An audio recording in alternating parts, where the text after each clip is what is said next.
না তেল এগুলো আপডেটের পর আপনারা দেখছেন ফরচুন রিফাইন্ড সয়াবিন অয়েল এবং cooking five figure selected 46 COBOL এই চুলগুলাকে এরকম করেছে না ফলের চুল লাগাইছে এগুলা রচনা ব্যানার্জি। একদিন আবার 4টা শো করছে এমরা এমরাইজ। হ্যাঁ 17 দিন হলো গায়ে ফুটাফুটি বসেছে। হ্যাঁ 17 দিন হইল বিহাও পারে। হ্যাঁ এরা ইয়ে হ্যাঁ হ্যাঁ আর পরিচয় হয়েছে আমাদের শুটিংয়ে মানে আমারই একটা পেজের কাজের জন্য তখন ওকে ডাকা হয়েছিল মিউজিক ভিডিওর জন্য।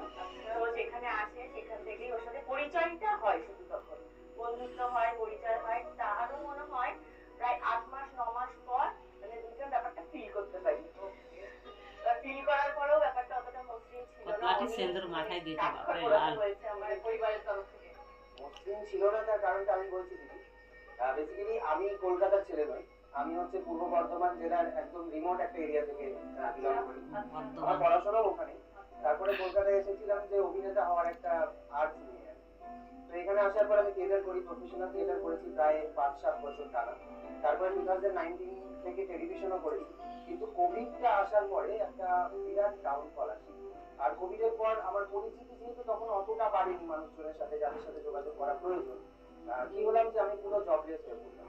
এবং টানা 1.5 বছর আমার কাছে কোনো কাজ ছিল না। বাবা মা ভীষণই সাপোর্ট করেছিল, সেই জন্যই কলকাতায় আসা। ঠিক সেই মুহূর্তেই সেভিয়ার আসে আমার লাইফে। ওর সাথে আমার এক বন্ধু আমাকে আলাপ করায় এবং তখনও অলরেডি সোশ্যাল মিডিয়াতে এস্টাবলিশ, মানে ট্রেন্ডিং এ চলছে তখনও। হ্যাঁ, তো সেই মুহূর্তে ওর সাথে আমার কাজ শুরু হয় এবং প্রথম দিন থেকেই দুজনের মধ্যে একটা লাড্ডু ফুটা টাইপ ব্যাপার তো হয়। ভালো লাগলেও সাহস করে সেটা কখনো প্রকাশ করতে পারিনি, বিকজ সেই সময় বা পরিস্থিতি বোধহয় আমার নেই, নিজেকে ছেড়ে রেখেছিলাম। কিন্তু বুঝতে পারিনি যে ভ্রূণ অন্য জায়গাতেও জন্মাচ্ছিল। অ্যাকচুয়ালি ও তখন বলতে গেলে জিরোই ছিল।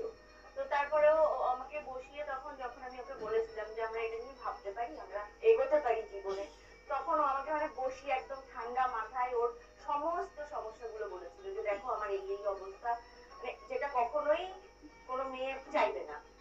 তারপর আমি ওকে বললাম যে ঠিক আছে দুজন মিলে করে নেবো যেটা করবো। সবসময় তো একটা ছেলেই মেয়ের দায়িত্ব নেয় বিয়ে করার পর। তো আমি ভেবেছিলাম যে না ঠিক আছে আমি না হয় কিছু হোক একটা করে নেবো, দুজন মিলে কিছু না হয় একটা করে নেবো। বাট সেটা আমরা পেরেছি দিদি।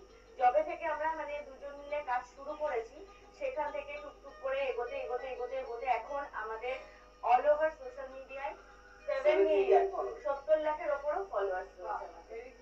এখন তো সবে 15-17 দিন, বেশি দিন হয়নি। কিরকম কাটছে দারুণ কাটছে।